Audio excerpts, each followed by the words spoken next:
Hare Krishna, everyone. Welcome to Bhakti Sangha Chepa conference call. Today we are very fortunate to have His Grace Balaram Shakti Prabhu to enlighten us on the topic of Srimad Bhagavatam, 6th canto, 5th chapter, 26th verse. Hare Krishna, Prabhuji. I don't see you on the video.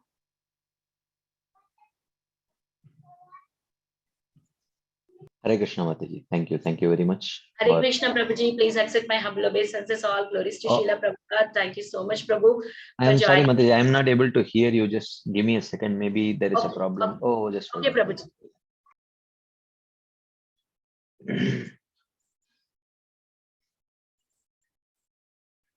Can you please speak, Mataji? I just want to check. Yeah, Hare Krishna, Prabhuji. Please accept my humble obeisances.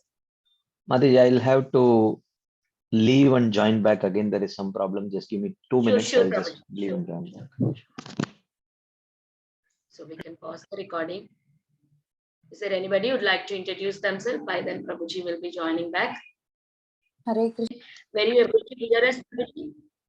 Hare Krishna, Prabhu, can you hear me now? I can hear you now, Mataji. Can you hear me? Hare Krishna, Prabhuji. Please accept my humble obeisances. All glories to Srila Prabhupada. Thank you so much, Prabhu, for your valuable time and association this morning and enlightening us on the topic of Srimad Bhagavatam. I now hand over the call to you, Prabhu. Please take over. Hare Krishna. Thank you very much. I apologize for joining a little late. Actually, I joined on time, but I had some problem with my earphones. I had to fix it. So I had to leave and rejoin again. So thank you all very much for giving me this opportunity to share Srimad Bhagavatam with all of you. So we will just start with the invocation prayers. Namo Om Vishnu Padaya Krishna Preshtaya Bhutale Srimate Bhakti Vedanta Swaminiti Namine Namaste Saraswati Deve Gauravani Pracharine Nirvishesha Shunyavadi Paschatya Deshatarine Jai Shri Krishna Chaitanya Prabhu Nityananda Shri Advaita Gadadhara Shivasadi Gaura Bhakta Vrinda Hare Krishna Krishna Krishna Hare Hare Hare Rama Rama Rama Hare Hare Hare Krishna. So we will today start discussing from the 5th chapter of the 6th canto of Srimad Bhagavatam. We will chant the verse, the translation, and then the purport by Srila Prabhupada, and then we will see what we can discuss from here. So this is, you all know the storyline. You have been hearing it for a long time. So this is about the Narada Muni has already sent the Haryashvas to the path of liberation. So Daksha is upset. So Daksha begets another set of 1,000 sons. They are the Shavalasvas. So Daksha, being a very pious personality, is understanding the importance of austerities in leading a very proper life. He sends them again to perform austerities. So that is the storyline right now. So we will chant the verse, read the translation and purport, and then we will see what we can learn. Okay. So here Srila Shukadeva Goswami continues the narration. Tad upasparshana deva vinirduta malashayaha japanto brahma paramam tepus tatpra mahattapaha. At the Narayana Saras, the second group of sons performed penances in the same way as the first. They bathed in holy water, and by its touch, all the dirty material desires in their hearts were cleansed away. They murmured mantras beginning with Omkara and underwent a severe course of austerities. Srila Prabhupada's purport. Srila Prabhupada writes here that every Vedic mantra is called Brahma because each mantra is preceded by the Brahmakshara, Om or Omkara. For example, Om Namo Bhagavate Vasudevaya. Lord Krishna says in Bhagavad Gita, Pranavah Sarva Vedeshu. In all the Vedic mantras, I am represented by Pranava or Omkara. Thus, chanting of the Vedic mantras beginning with Omkara is directly chanting of Krishna's name. There is no difference. Whether one chants Omkara or addresses Lord Krishna as the Krishna, the meaning is the same. But Sri Chaitanya Mahaprabhu has recommended that in this age, one chant the Hare Krishna mantra, Hare Namayeva Kevalam. Although there is no difference between Hare Krishna and the Vedic mantras beginning with Omkara, Sri Chaitanya Mahaprabhu, the leader of the spiritual movement of this age, has recommended that one chant Hare Krishna, Krishna Krishna, Hare Hare, Hare Rama, Rama Rama, Hare Hare. So that is the purport. Actually, if you remember 2 weeks back when I shared, we did discuss on this theme of certain things about not exactly the jiva fall down. I was anyway not going to resolve that issue in the previous session, but there are certain gray areas.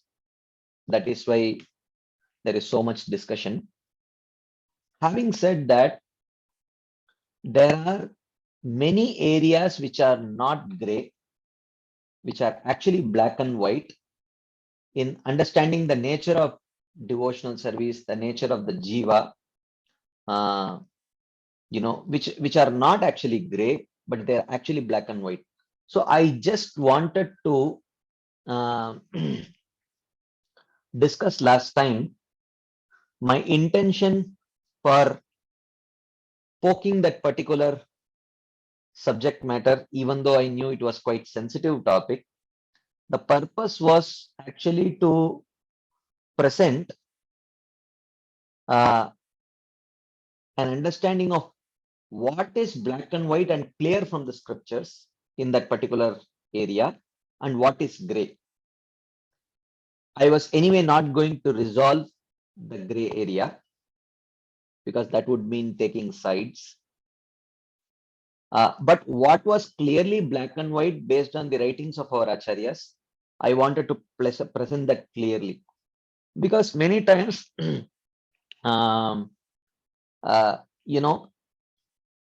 because we are told that it is a gray area, many times we refuse to understand, what is actually clearly presented about that subject matter also. Not exactly the verdict as such, but certain things in terms of, like I mentioned, the nature of bhakti. What is this bhakti shakti? Whom does it belong to? What is the jiva? What is the jiva shakti? What is the difference between the antaranga shakti and the tatastha shakti? And what is the connection? What kind of shakti is bhakti? There are many things which are very clearly black and white in this discussion. I wanted to touch and elaborate on the areas which are actually black and white and clearly presented in the Shastras. But having said that, in retrospect, I thought about this subject matter, that it is certainly a sensitive area, and probably the forum is not, I would say, I mean, this is a very august forum, as I always felt this is one of the most collection of most sincere devotees I've ever seen. And I always feel very, very inspired to come and share Bhagavatam in this forum. But having said that, considering the nature of the subject matter, because lot of discussion has already happened over this, and there is a history to it. So I thought maybe it is little sensitive to touch this subject matter here, even though we are not going to touch the gray areas at all. But having said that, but still, there are a lot of emotions connected to this particular subject matter, which I don't want to unnecessarily play with devotees' emotions. So today, maybe some devotees are little disappointed because many, at least a few of them, that we are waiting for the second part of this. So I may have to disappoint them that today I'm planning to talk on a different topic today, but which is very relevant to the subject we are discussing. Because the previous verse spoke about the previous verse that I had spoken, I think it was maybe 6:5:13, I guess. It spoke on in the purport. Srila Prabhupada spoke about Yadgatvana Nivartante, and then in that allegorical presentation also, Narada Muni spoke about that hole having gone into which one never returns back, like that. That was speaking about the spiritual world, Vaikunta. And then taking a cue from there, I just spoke about the nature of that whole subject matter. But I do, respecting that there are a lot of strong sentiments connected to that particular subject matter, I will today speak on a slightly different topic today. So today we will discuss on the topic of why did Narada Muni do whatever he did to the Haryashvas and then to the Shavalasvas as well. I mean, many times in our understanding, we often very loosely hear about Narada Muni. We say that they say Narada Kalahapriya. So Narada is very much interested, and he is very much interested in Kalaha, in creating some kind of sort of problems or fight between people. So was that the purpose? Like, why did Narada Muni have to do it? Already Daksha was very much upset with Narada Muni. Why did he have to do it again to the Shavalasvas?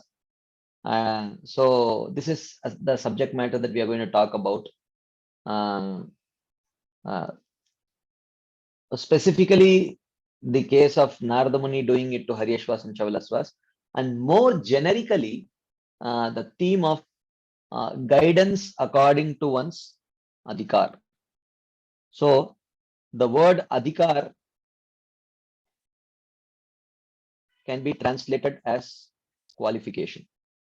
Okay, guidance should be according to one's qualification. So we will talk on this subject matter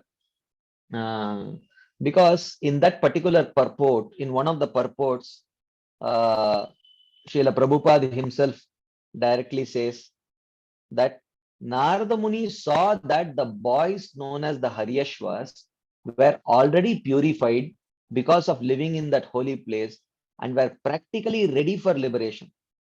This is a very important point. Narada Muni very clearly saw a qualification in the Haryashvas for liberation.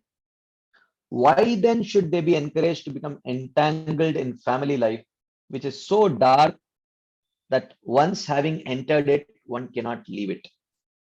Okay, so of course, it's not exactly family life in the sense being completely attached to material comforts. So as I had mentioned in one of the sessions, I don't know which one it was, what is that verse? Nidra Ayur Harati Vaipumsam Udyannas. What is that? Griheshu Grihamedinam. So there in the second canto, Srila Shukadeva Goswami criticizes the Grihamedis. So the Grihamedis means one whose life, Medhi means, the word Medhi comes, one of the meanings is there is a Medhi Stamba. So Medhi Stamba is that in which a cow is tied. Okay, a cow is tied, and the cow comes around that Medhi Stamba or that pole and grazes all the grass that is available within that particular radius. So basically, a Grihamedi is one for whom the Griha or the house is that Medhi Stamba. So he keeps his thought process keeps rotating around the house, and it does not go beyond that. It certainly does not go in the direction of liberation. Okay, so in the in this case, so a Grihamedi does not necessarily mean a householder alone. Okay, so in order to clarify this, once Srila Bhakti Siddhanta Saraswati Thakur,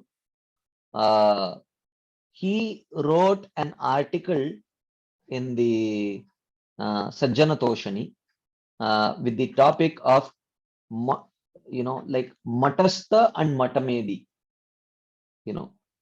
Uh, just like Grihastha and Grihamedi.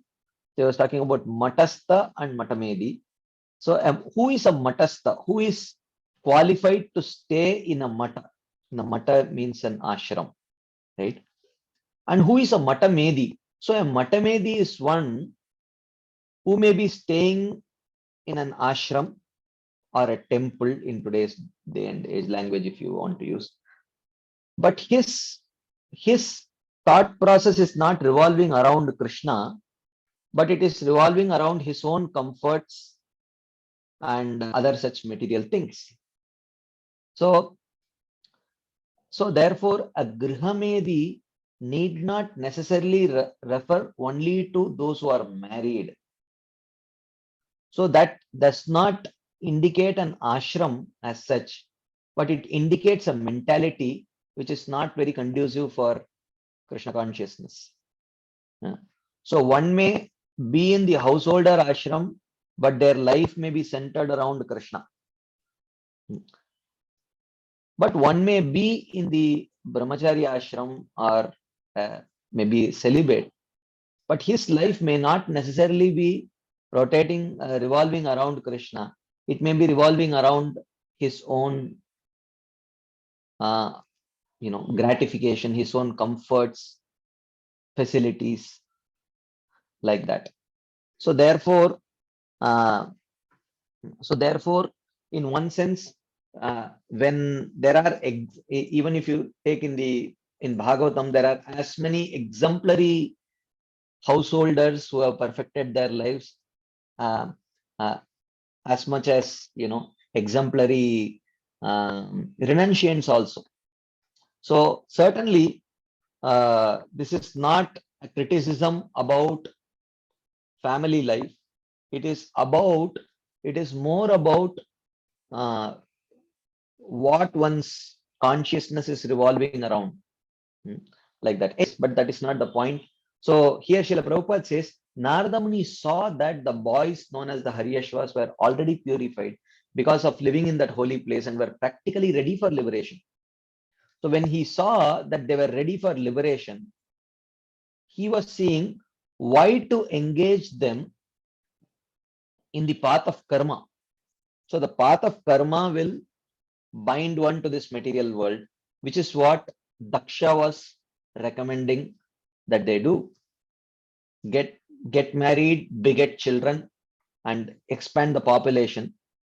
So generally, actually, the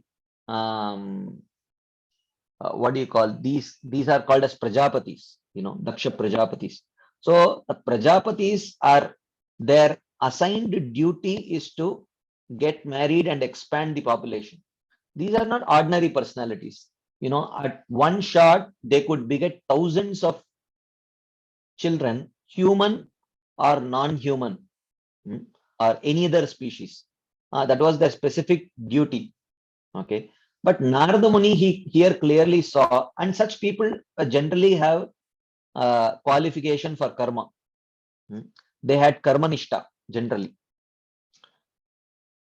But here, Narada Muni clearly saw in both the Haryashvas and Shavalashvas a higher qualification.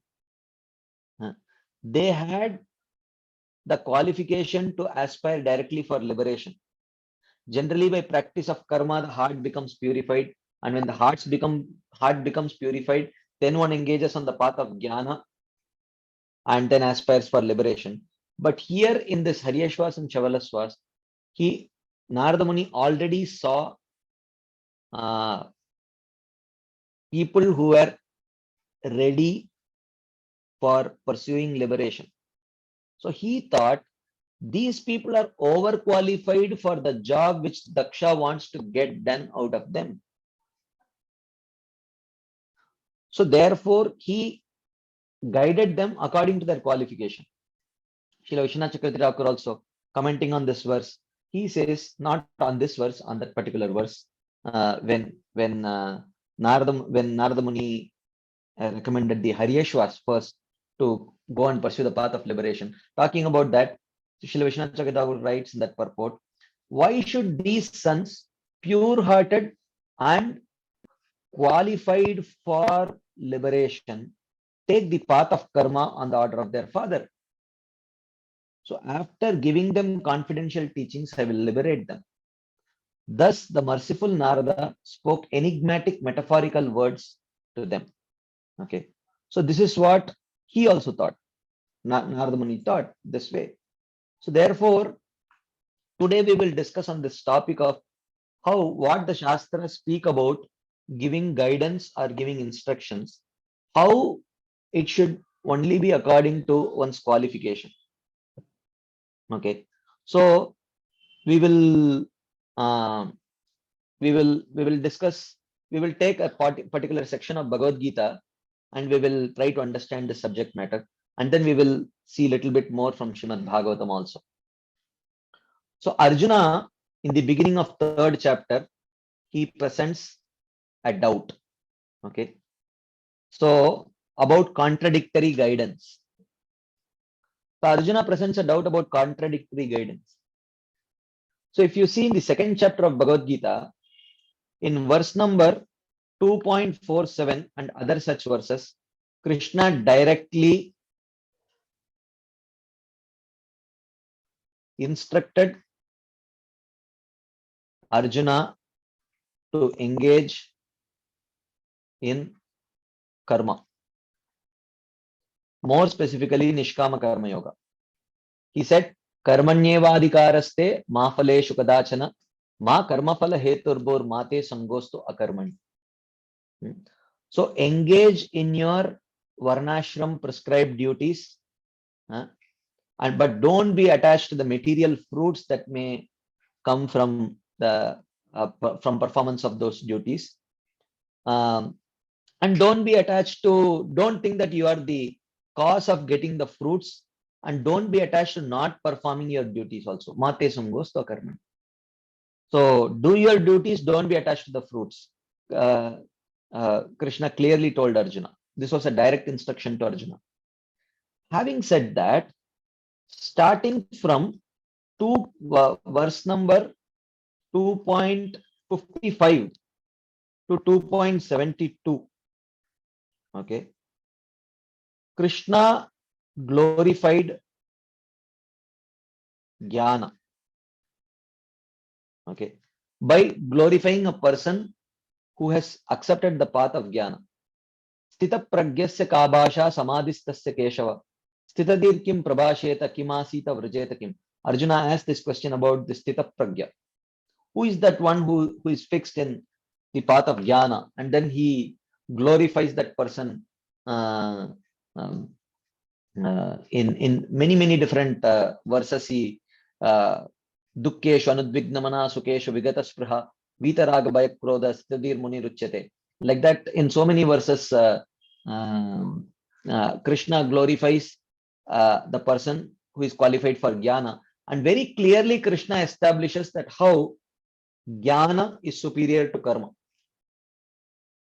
So he has very clearly established jnana to be superior to karma, but at the same time Krishna directly asked Arjuna to engage in karma only. At this point of time, Arjuna has a very relevant question. Arjuna asks Krishna in the beginning of the 3rd chapter, Jayasi chet karmanaste mata buddhir janardana tat kim karmani ghore mam niyojayasi keshava. So he says, Te mata, O Arjuna, O Krishna, if it is your opinion, karmanaha buddhi jayasi chet. If it is your opinion that intelligence is superior to action, or in one sense, jnana is superior to karma. If this is your opinion, then, O Janardana, kim mam niyojayasi tad ghore karmani? Then why are you engaging me in this terrible action? By telling me karmanyevadikaraste ma phaleshu kadachana. Why are you asking me to engage in karma when, according to you, jnana is superior to karma? If jnana is superior to karma, then you should engage me in jnana. Why are you engaging me in karma? Right? Because I would like to engage in an activity which is better. Why engage in an activity which is inferior? So this was the question asked by Arjuna to Krishna. So if fixed intelligence, buddhi or bhakti, which is transcending the gunas, is superior, then why do you engage me in this terrible action in the form of war? And for me, action means war. I have to fight. I have to kill my own relatives. I have to kill my own guru. Tat kim kim mam niyojayasi tad ghore karmani. Why you are engaging me in this ghastly warfare, as Srila Prabhupada writes. Right. So then in the next verse he says, Yamishreneva vakyena buddhim mohaya sivame tad ekam vada nischitya yena shreyoham apnyan. My dear Krishna, you are bewildering me with this contradictory instructions. Vyamishreneva vakyena buddhim mohaya sivame tad ekam vada nischitya yena shreyoham apnyan. So therefore tell me one thing. On one hand you are telling jnana is better. On another hand you are asking me to do karma. I don't get why you are asking me to do something which is inferior, which you yourself deem to be inferior. Why you are engaging me in an inferior action? Why don't you engage me in the superior path of jnana? Right? Srila Vishwanath Chakravarti commenting on this in his purport, he says, you bewilder my intelligence by those words which are a mixture of various meanings. Though you have mentioned about action, karmanyevadikaraste, but you also glorify jnana. In various verses, Krishna, in verses like Yadate moha kalilam buddhir vyatitarishyati tadagantasi nirvedam shrotavyascha shrutasya. So in such statements in the 2nd chapter, Krishna glorified the path of jnana. When you are really intelligent, then you will not be interested in karma, he says. So which means intelligent people do not practice karma. After telling like that, you are asking me to practice karma, which means you are telling I am unintelligent. So Arjuna says, I am not unintelligent, I am intelligent. I am not attached to this karma. I am willing to give this up right now. Why you are not allowing me? This is the question of Arjuna. So this is where Krishna is going to introduce, for the first time in Bhagavad Gita, Krishna is going to introduce the concept of adhikar or qualification. Okay. So here he is going to tell karma or jnana is not a question of choice, but it is a question of qualification. Okay. So karma or jnana is not a question of choice, it is a question of qualification.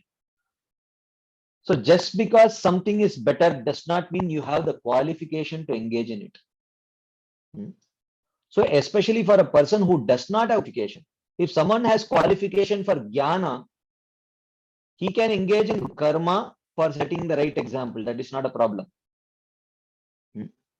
But for someone who is qualified for karma, if he has no qualification for jnana, he cannot engage in it. So Krishna starts by explaining to Arjuna, Lokesmin dvivida nishta pura prokta maya nagha jnana yogena sankhyanam karma yogena yoginam. So Krishna says that maya pura prokta, whatever I have spoken to you in the previous chapter, you should understand that there are dvivida nishta. I actually mentioned about people with two types of qualification, but you did not understand it clearly. I am going to speak about this more clearly now, Krishna says. So there are people with two kinds of qualification, people who are qualified for karma yoga and people who are qualified for jnana yoga. Of course, there are other qualities, there are people qualified for bhakti yoga, there are people qualified for ashtanga yoga, but because Krishna has not introduced other practices till now, while we are in the third chapter, Krishna has till now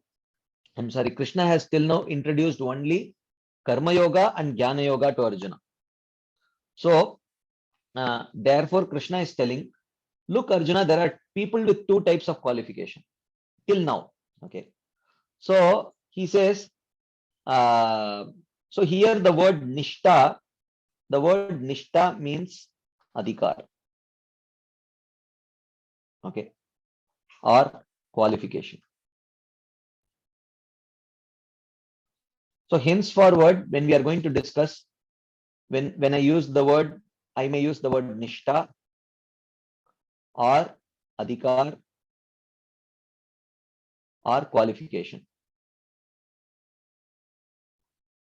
So in this session, I will be using them synonymously. So whether I say nishta, I will say karma nishta, bhakti nishta, yoga nishta, like that, or karma adhikar, jnana adhikar, bhakti adhikar, like that, or qualified for karma, qualified for jnana, qualified for bhakti, like that. It means the same. Okay. So here Krishna uses the word nishta. In the previous chapter, Krishna uses the word adhikar, karmanyeva adhikaraste. So Krishna also uses these terminologies interchangeably, nishta, adhikar, and here it's translated as qualification. Okay. So Krishna says there are people with two kinds of qualification. Jnana yogena sankhyanam. Those qualified for jnana are known as practitioners of jnana yoga. So those qualified for jnana, they practice jnana yoga. Okay. Karma yogena yoginam. And those who are qualified for karma, they practice karma yoga. So it is not a question of choice. It's not a question of which is better. It is a question of what you are qualified for. Okay. So, so here the Lord answers, Shri Vishnu Chakadakur commenting on this, he says, you have asked me to indicate clearly one of either karma yoga or jnana yoga, since I have explained both in an impartial way. The two processes that I have explained are for persons qualified for karma and jnana according to different circumstances. It is not that these people are equally suitable for liberation. So people qualified for karma and people qualified for jnana, even though they are not equally qualified for liberation, right? So the one you can say, okay, yeah, let me go ahead and then maybe I will introduce that concept a little later. This is now explained in two verses. I have explained in the previous chapter two types of qualification. For those engaged in knowledge, who have risen to the state of knowledge by purity of the heart, there is steadiness in jnana yoga. That is their limited field. Okay. So now let me explain to you the yoga ladder. Okay. So let us describe the yoga ladder. Let us understand the yoga ladder the way it is be understood actually. Let me just add a slide here so that we can just quickly go over it. Okay, so we are going to now discuss yoga ladder.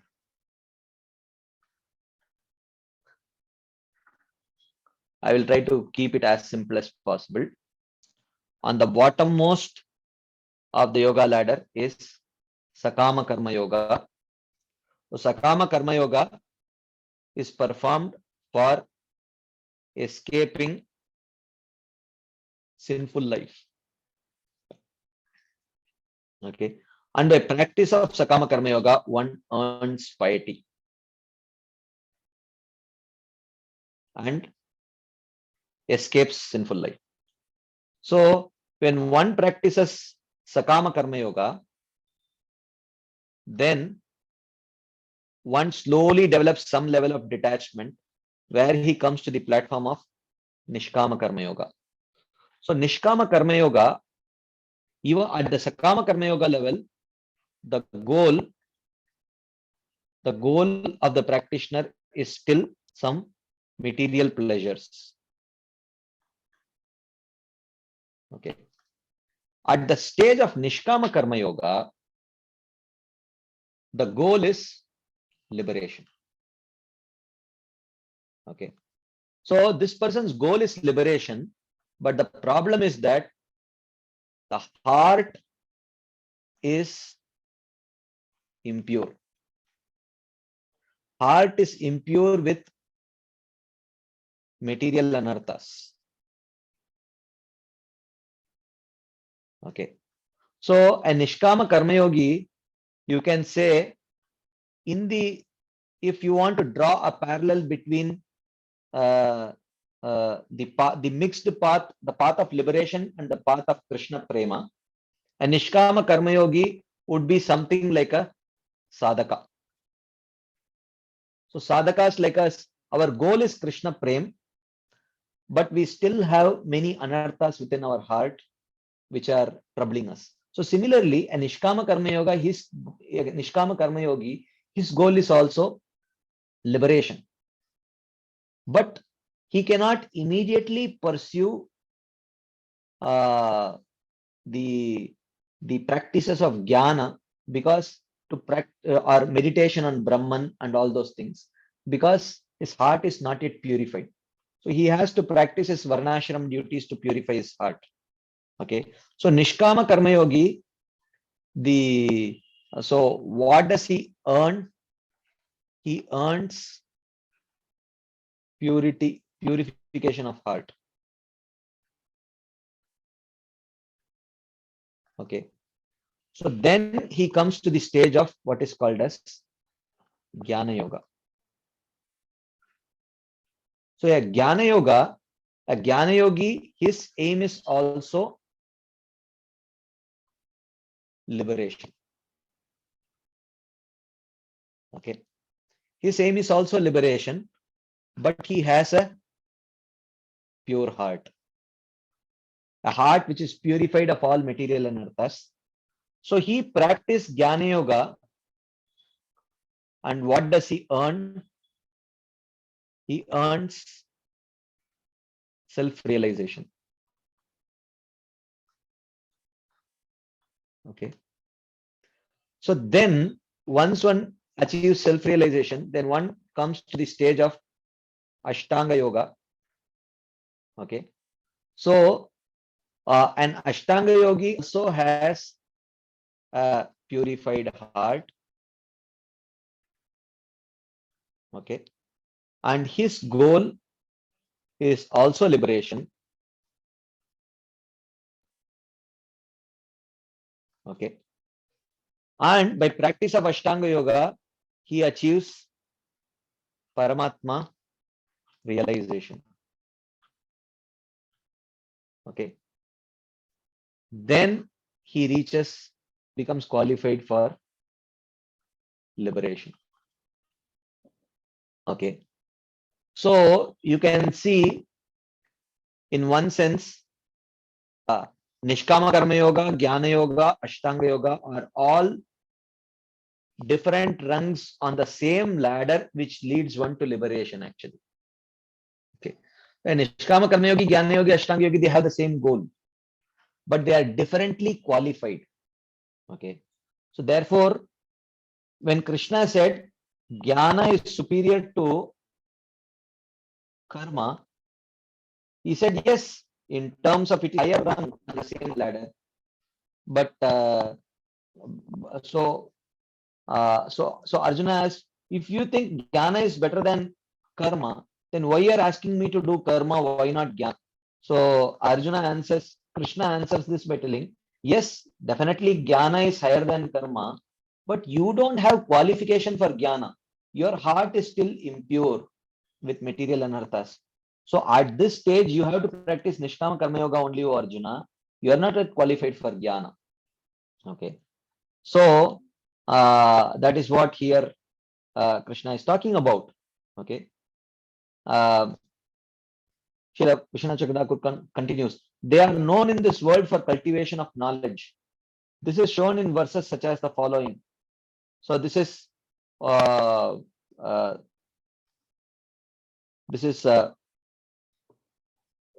person qualified for jnana. Person qualified for jnana. Okay. So in the 2.61, this is the Sthita Pragya section. So this is Sthita Pragya means one who is qualified for the path of jnana, who is ready to meet on Brahman. He says, Tani sarvani sanyamya yukta asita matpara. Vashe hi yasyendriyani tasya pragya pratishtita. The yogi who is devoted to me after restraining all the senses will remain seated unresponsive to sense objects. He whose senses have thus been brought under control is a Sthita Pragya. So, a Sthita Pragya, or one who is qualified for Jnana, is one whose heart is, or one whose senses are completely under his control. Senses are absolutely not responding to any sense objects. So, for those who are not able to ascend to the platform of knowledge because of impurities of heart, there is a means to ascend to that platform. They become fixed in Nishkama Karma Yoga, activities without desire offered to me. So that's what we were discussing here. Okay. So what about those who want liberation, but whose heart is still filled with some impure material anarthas? They cannot directly practice jnana. So what they should do? They practice Nishkama Karma Yoga. Right?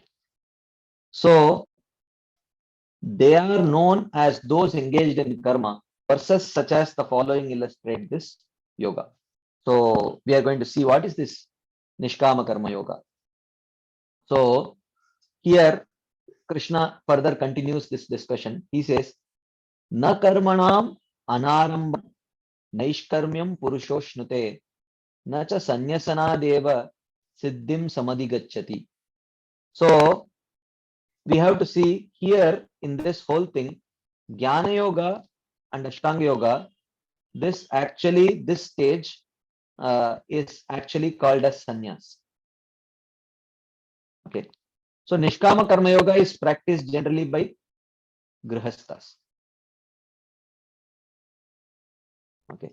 So when by practicing Nishkama Karma Yoga, while one is a householder, when the heart becomes purified, then they become qualified for jnana, at which time they can choose to take up sannyas.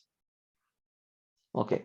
So here Krishna says, Na karmanam anaramban naishkarmyam purushoshnate. Karmanam anaramban, without properly performance of prescribed karmas. So performance of prescribed karmas is what is Nishkama Karma Yoga at the stage of Grihastha ashram. Okay. So without performance of prescribed karmas, Purushaha Naishkarmyam na ashnute. A person cannot have purity. Arjuna, you want to give up everything and take up to sannyas. That is not possible. Because you do not get purified by sannyas. Actually, to take up to sannyas, purity is a prerequisite.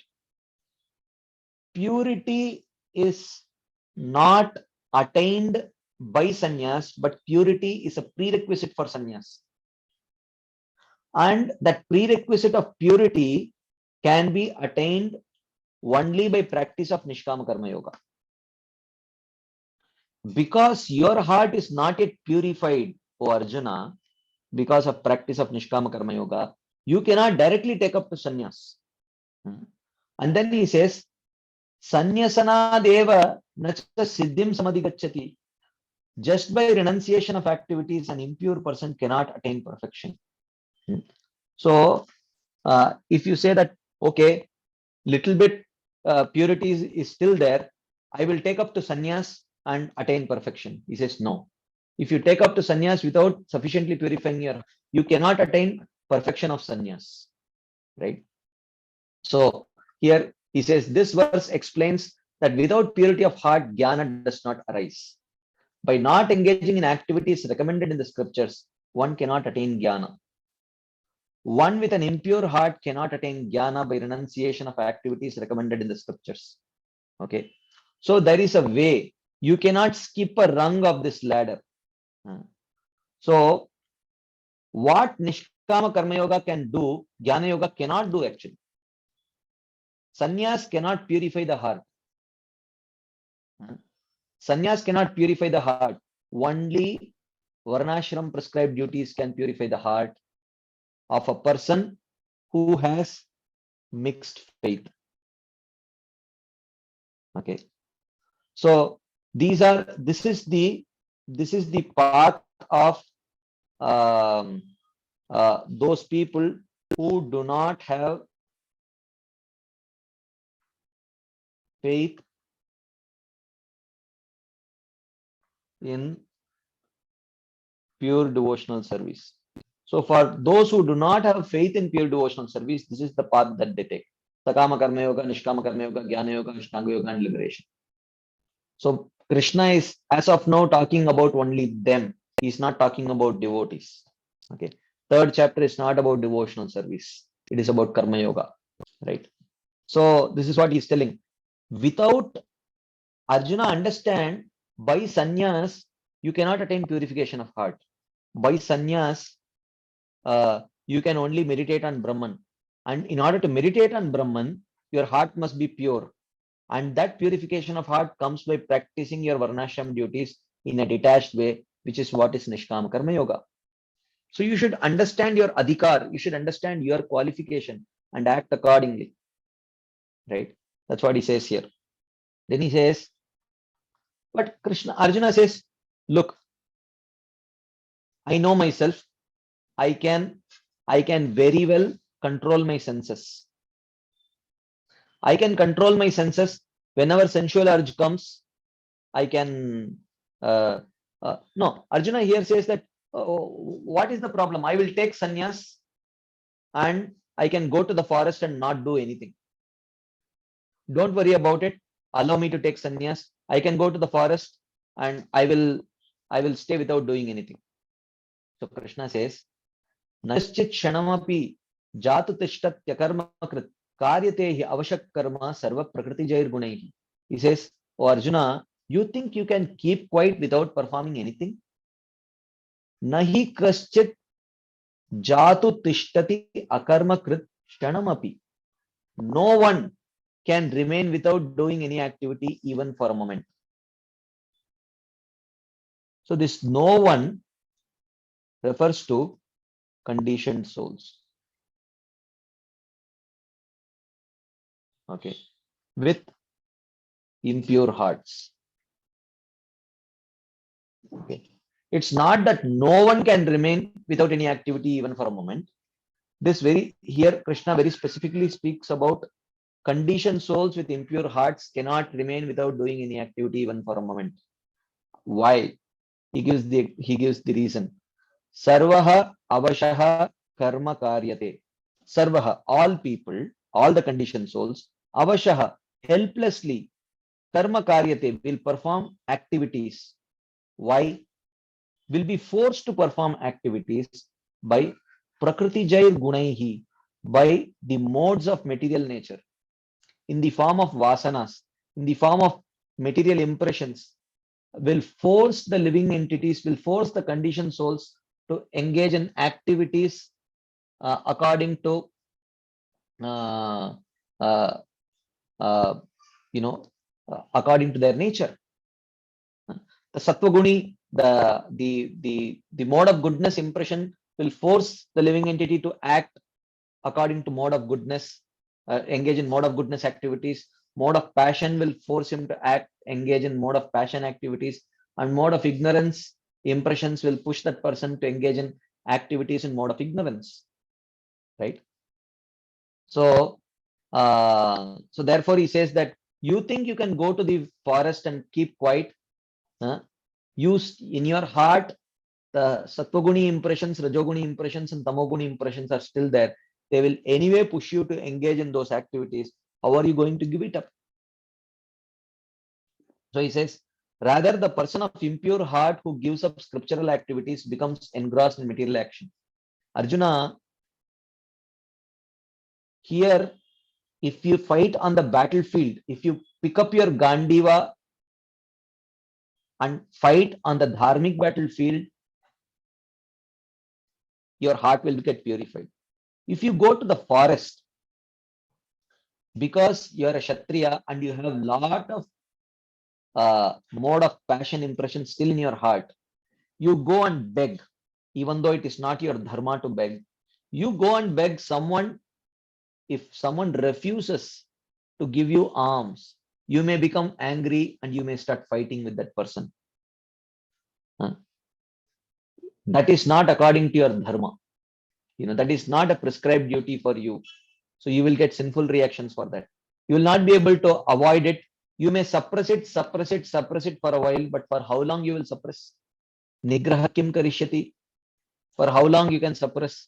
After some time, your real nature will come out. But because you are acting in that way, while you are in sannyas ashram, it is not appropriate for your ashram. You will get additional sinful reactions for that. So that's what he says, that rather the person of impure heart who gives up scriptural activities become engrossed in material actions. That is explained in this verse. But Arjuna may say, but sannyas, renunciation of activities, means negation of all tendencies for both Vedic and material activities. Does it not? So he says, yeah, but in sannyas, doesn't sannyas negate one's tendencies for Vedic activities and material activities? So Krishna says, no. Sannyas does not negate those tendencies. Beyond one's will, one will engage in action anyway. With an impure heart, you take up sannyas, you take up the path of Jnana Yoga, you will succumb very quickly. Then Krishna says, Karmendriyani sanyamya ya aste manasa smaran indriyartan vimuda mityachara sochate. Arjuna says, look, I know myself. I know my capabilities. I have very strong sense control. I can control any urge. You don't worry about me. I will not pick up my Gandiva while I am in the forest. I will not fight with anyone. I have that much sense control. I know that I can control any urge. I am qualified for sannyas. Allow me to go to the forest and live as a sannyasi. Krishna says, oh really? Is that your understanding of sannyas? He says, a sannyasi is not one who is capable of controlling his urges, material urges. A sannyasi is one who does not get any material urge. A sannyasi is not one who is capable of controlling his senses, but a sannyasi is one who never gets the urge of, who never gets any sensual urge at all. That is the qualification for sannyas. So he says, Karmendriyani sanyamya ya aste manasa smaran. Indriyarthan. He who controlling the actions of senses remains remembering those objects of the senses in his mind. Vimudatma, he is bewildered. Saha mitya sochate. So he is called a mithyachara, pretender. Pretender does not mean that he wants to cheat others, but he is cheating himself, thinking that he is a qualified sannyasi, and by practicing that kind of sannyasi, he is actually progressing towards liberation. Actually, he is not progressing towards liberation. He is getting degraded. So he says, Arjuna, you think if you are sense controlled, you are qualified for sannyas? No. You should not get any sense gratificatory desire only. Then you are qualified for sannyas. Do you fall within that category? That is what Krishna says. So basically here he is establishing what is the qualification for jnana or adhikar. Because here Arjuna's question was, you want me to do karma or jnana? Krishna says, depending on your adhikar. So Arjuna says, what do you mean adhikar? Qualification. He says, oh, first he says, no sense gratification. Arjuna says, fine, no sense gratification, I can. He says, no. Not engagement in sense gratification, no sense gratificatory desire also. So this is like something very, very high, very, high qualification. So Arjuna may say, look, I can guarantee that I will not engage in sense gratification. But if you say, I should not get a sense gratificatory desire also, that is very difficult. So then, Krishna says, Yastu indriyani manasa niyamyarabate Arjuna karmendriyahi karmayogam asaktaha savishishyate. Therefore, I am telling you, Arjuna, Yastu, that person who still has not overcome the material desires within his heart still has some material desires. What he can do, Arjuna, you fall within this category. Asaktaha, without any attachment to enjoying the fruits. Indriyani manasa niyamya, controlling the senses by the mind. Karmendriyahi karma yogam arabate. Engage your senses in the activities of karma yoga. But with asaktaha, without having attachment to enjoying the material fruits of that action. If you engage in karma yoga, saha vishishyate, that is better. That is better. Okay. So better than being, it is better to be a qualified grihastha than an unqualified sannyasi. We are talking on the path of, we are talking about the path of karma, jnana, and liberation. So he says, better to be a qualified grihastha engaging in nishkama karma yoga than to be an unqualified sannyasi engaging in jnana yoga. Because if you engage in nishkama karma yoga, your heart will become purified and then you will become qualified for jnana. But if you take up to sannyas without purification of heart, sannyas cannot purify your heart, and without a purified heart, you will not be able to meditate on Brahman also. So then, therefore, so if you don't have a purified heart, you are not qualified for sannyas. You are qualified for nishkama karma yoga, and because you are not engaged in nishkama karma yoga, you will get sinful reaction for that. So therefore, understand that these are not choice. To engage in any of these spiritual activities is not a question of choice, it's a question of adhikar. So Narada Muni saw a higher adhikar in the Haryashvas and the Shavalashvas. So according to their adhikar, he engaged them. Whereas Daksha did not have the capacity to see a higher adhikar in them. Like you may have a big piece of gold, which you may choose to use as a paperweight. So a person who does not understand the value of gold may use that piece of gold as a paperweight. Okay. Whereas the person who knows that that the value of that gold may take that gold and make money out of it, very well understanding that the role of that the duty that that gold piece was doing can as well be done by a piece of stone, right? So that's exactly what Narada Muni did.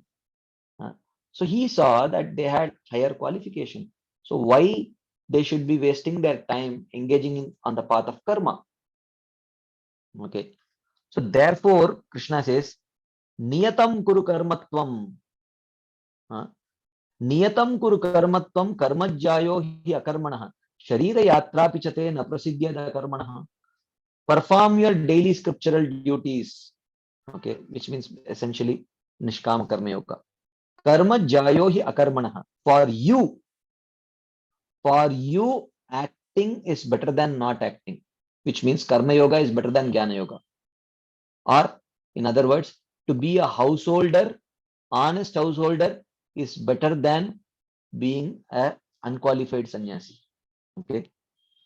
Na prasidhyet sharira yatra api. You cannot even maintain your body if you take up to sannyas. So don't do it. That's what he says. Therefore, you should engage in daily obligatory activities such as Sandhya Vandana, Niyatam, Karma, Kuru. This is better than renunciation of this action, Karma Sannyas. By renunciation of all actions, you will not even be able to maintain your body. So engage in an action for which you are qualified. Later, Krishna talks about the qualification for jnana or sannyas.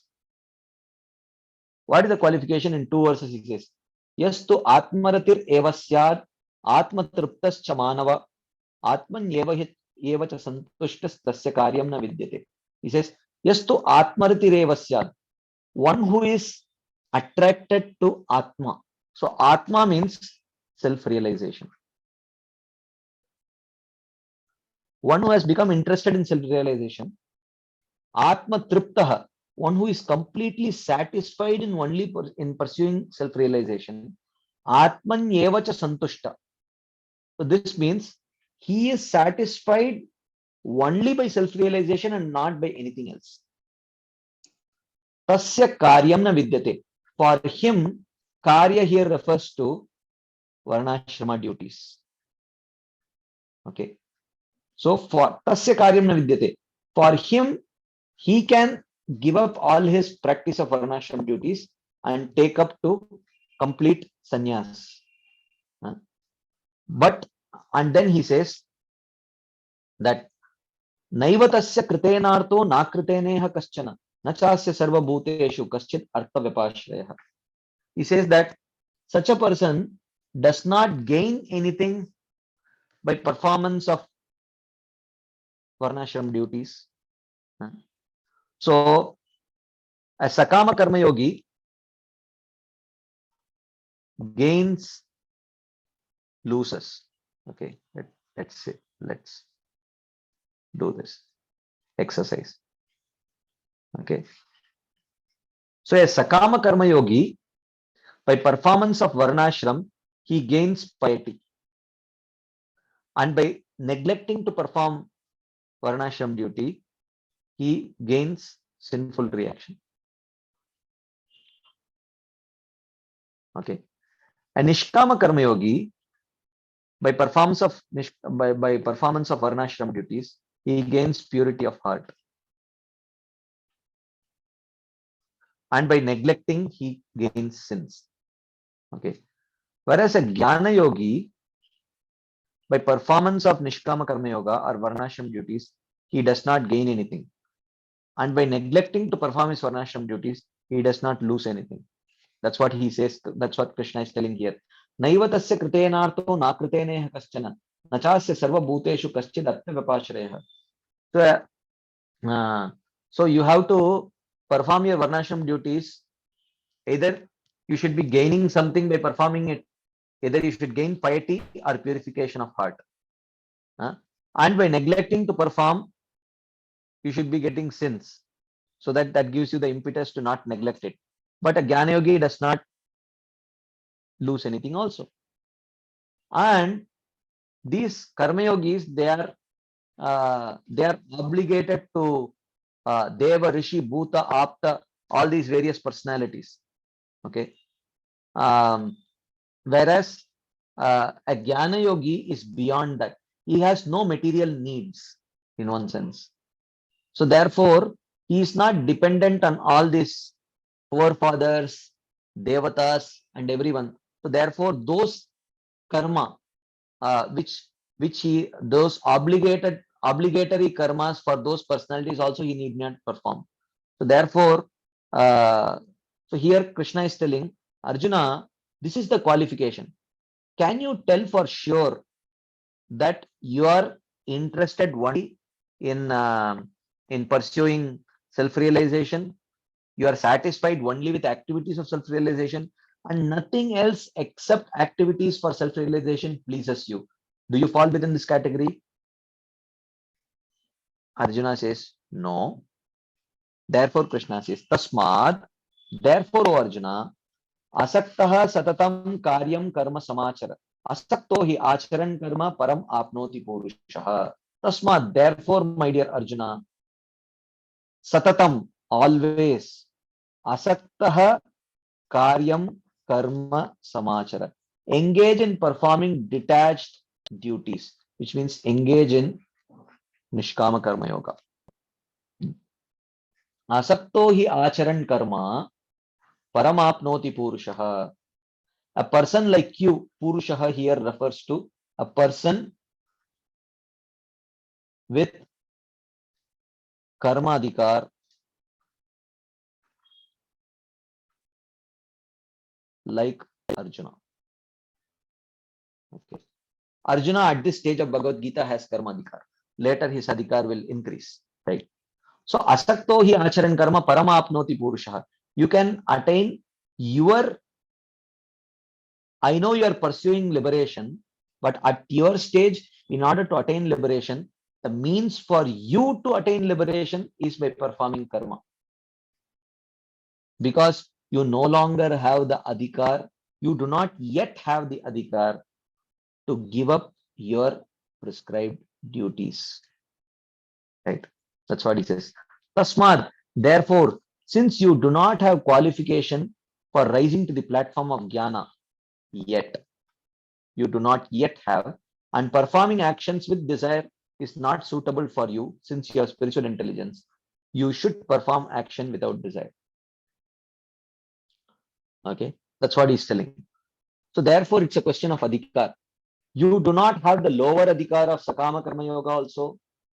You do not have the higher adhikar of jnana yoga also. You do have the adhikar of nishkama karma yoga. Tasmad asaktah satatam karyam karma samachara. Therefore, perform detached duty. That is explained in this verse. Therefore, you should perform obligatory prescribed actions without attachment. By doing this, you will attain liberation. Okay. So this is about acting according to qualification.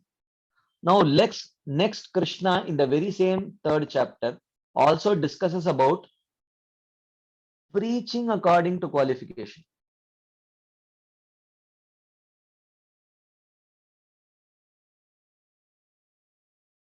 Which is exactly what Narada Muni is doing here to the Haryashvas and Shavalasvas.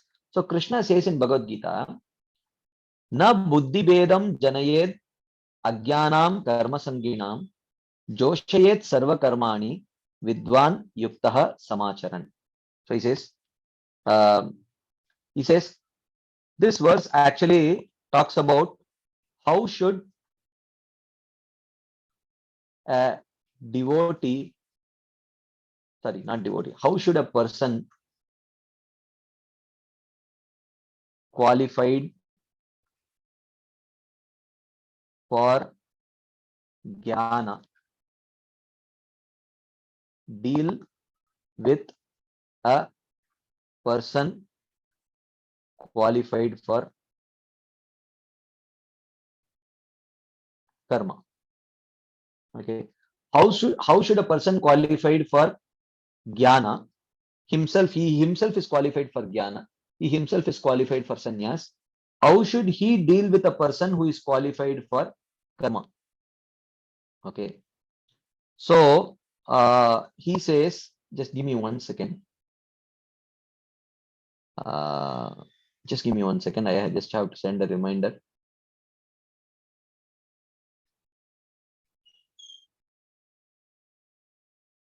Okay. So he says that Vidwan, the wise man, here Vidwan means a Jnana yogi, na buddhi bedam janayed. He should not disturb the intelligence of ajnanam karma sanginam, of the ignorant people who are attached to the results of their work. Okay. So he is a sakama karma yogi. Okay. So he should not disturb their intelligence. Disturb their intelligence means what? He should not go to them. The Jnana Yogi should not go to the Sakama Karma Yogi and he should tell, you know what? Karma is inferior to Jnana. Jnana is much more superior. Why you are engaging in inferior act of karma? Engage in Jnana. You should not tell like that. You should not tell like that. That's what he is indicating here. So rather what he should do, Samacharan Yuktaha, engaging in all work himself with detachment. Sarva Karmani Joshir, he should engage them in activity. So rather teach them detached work than detachment from work. Okay. So you should teach them detached work. Okay. The detachment should be from the fruits. Okay. Rather than detachment from work. Okay. So which is sannyas. So he may be qualified. The Jnana Yogi is qualified. But seeing that the person who is engaging in the Sakama Karma Yoga does not yet have the qualification to give up karma because his heart is still impure. Therefore, he should rather teach them detached work rather than recommending detachment from work. So here a very important purport, Sheila, very important purport, Sheila Vishwanath Chakravarti writes here. Let us focus on this purport a little bit. So here Krishna is telling Arjuna, this is the instruction to a Jnana Yogi. You should not disturb the minds of those attached to action because of their impure hearts by saying, this karma is despicable. Give up action and become successful like me by the practice of Jnana. So one should not tell like that. Instead, you should engage them in action by saying, perform action without desire and become successful. So basically that's what. Teach them detached work and not detachment from work. Doing those actions, you set an example for others. Okay. But someone may say, oh, but this is, so here he says, but according to Bhagavatam, this is contrary to the statement of the Lord. In Bhagavatam, the Lord speaks to the demigods. The demigods were troubled by this Vritrasur. They approached the Lord and requested for help. So the Lord told, then they offered prayers. The Lord was happy, but the Lord also understood that they had approached him and requesting him for a material benefit. So the Lord responds by telling, Swayam Nishreyasam Vidwan na Vakti Ajnaya Karma hi Narati rogino apatyam vanchatopi bishaktamaha. So he says, Swayam nishreyasam vidvan, one who knows the highest good, na vakti ajnaya. He will never instruct a foolish person, karmahi, to engage in material enjoyment. Okay. Bishaktamaha, just as an experienced physician, na rogino rati, he will not give his patient apatyam, a food which is injurious to his health. Vanchatopi, even though the patient may desire to eat that unhealthy food, an expert doctor would never give that to his patient. Okay. So, so therefore, Bhagavatam says that mm, uh, that a person who understands the higher path will never recommend a lower path for a person. So lower path is karma. So here, so why does Bhagavatam seem to contradict Bhagavad Gita here? So the explanation that is given is true, but this is in relation to instructions given about bhakti. A bhakti yogi can tell a karma yogi to give up karma, whereas a jnana yogi cannot ask a karma yogi to give up karma and take up jnana. Even though the uh, even though um, the karma yogi may have interest in jnana, may have faith on the path of jnana, but he does not have necessary purification of heart to take up the path of jnana. Whereas if a bhakti yogi is able to generate faith in the path of bhakti yoga in the karma yogi's heart, then he can recommend him to give up karma. Because apart from faith, there is no other qualification that is needed to practice bhakti, right? So therefore, he says it is not contradictory to giving instructions in this way about jnana. Jnana is dependent on purity of the heart, right? Jnana is dependent on purity of the heart, and purity of the heart is dependent on action without desire, which is Nishkama Karma Yoga. But bhakti is by nature very strong and is not dependent even on the purity of the heart. So if one has an impure heart, then he should practice, by practicing bhakti, the heart becomes purified. Whereas if a person who has taken up to jnana, if his heart is impure, jnana cannot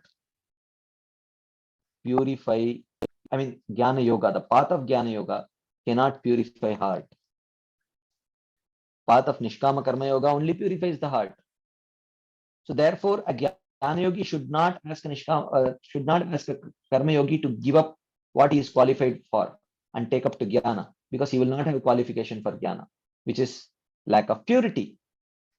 Whereas a bhakti yogi can tell it to a person qualified for karma, give up your karma and practice bhakti, provided he can give him faith on the path of bhakti, right? So therefore, here this is the most important line that Srila Vishwanath Chakravarti Thakur is mentioning. If it is possible for you to produce faith in bhakti in another person, in the other person, then you may disturb the minds of those attached to action. For those who have faith in bhakti have no obligation for performing karma. You see here, those who have faith in bhakti, okay, have no obligation to perform karma. But the same is not true for the path of jnana. If one who is qualified for karma, if you generate faith in jnana, he is not qualified for jnana, because only faith is not sufficient to practice the path of jnana. You need purity of heart, and that purity of heart comes only by proper practice of Nishkama Karma Yoga. So therefore, he says, you rather train him to perform detached action, and then by detached action his heart will become purified, then he will come to the path of jnana. But if a bhakti yogi meets a sakama karma yogi and somehow give orchestrates ways and means by which he can accumulate lot of agyata sukriti, and by that accumulation of agyata sukriti, if he develops faith in bhakti, then he can tell him, now give up this karma and just practice bhakti. That is possible, right? That's what he says. If it is possible for you to produce faith, he does not say deep faith, strong faith. Okay, he does not say faith in bhakti in the other person. Then you may disturb the minds of those attached to action. For those who have faith in bhakti have no obligation for performing karma. This should be understood from such statements as the following. Okay. Tavat karmani kurvita na nirvidyeta yavata mat kata shravanadavva shraddha yavan na jayate. So he says, tavat, till then, karmani kurvita, one should perform varnashram activities. Okay, so one should perform varnashram activities till then. Till when? Na nirvidyeta yavata, till one has developed detachment. Detachment from material activities. Okay, this is the qualification for Jnana Yoga. One, or mat kata shravanadavva shraddha, or he should have developed faith in the activities of devotional service. This is the qualification for Bhakti Yoga. So either one should develop qualification for Jnana Yoga, which is complete detachment, which is born out of purification of heart due to practice of Nishkama Karma Yoga, or one should develop faith in the path of bhakti, in the limbs of devotional service, by the association of devotees. If you see either this qualification or this qualification, then he need not engage in karma, varnashram duties. But shraddha yavan na jayate, if neither nirvid jayate nor shraddha jayate, then tavat karmani kurvita, then he should continue performing his varnashram duties, like that. So here he is talking about three qualification. Nirvid being the qualification for Jnana Yoga, Matkata Shravanadavva Shraddha being the qualification of Bhakti Yoga. In the absence of both, one has the qualification for karma. And then he says here, Dharman Santyajya Yas Sarvan Mam Bhajet Satu Sattama. So here he clearly says that if one has Mam Bhajet, faith in worshipping Krishna, then Dharman Santyajya Yas Sarvan, he can give up dharma. So dharma here refers to varnashrama dharma. Satu Sattama, he is considered to be very advanced, like that Krishna says to Uddhava in the 11th canto of Srimad Bhagavatam. Again, Krishna tells Arjuna in the 18th chapter of Bhagavad Gita, Sarvadharman Parityajya Mamekam Sharanam Vraja, like that. Tyaktva Sadharmam Sharanam Bhujam Harer. So many other such verses are there, where clearly it is mentioned that if one has faith in bhakti, then one is not obligated to practice the varnashram duties, right? That obligation is not there. So therefore he says, Tyaktva Swadharmam, if a person having given up his duties in varnashrama, Harehe Charanambujam Bhajan, and begins, he says, you see, just begins the worship of the Lord's lotus feet, apakvo va ata patet tato yadi, and happens to deviate or not reach perfection. He has not yet reached perfection.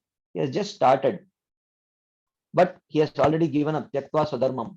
He says, Amushya kim kwa abhadram abhut. There is actually no misfortune for him at all in the future, like that. So in this way, Bhagavatam talks about qualification for jnana, karma, and yoga.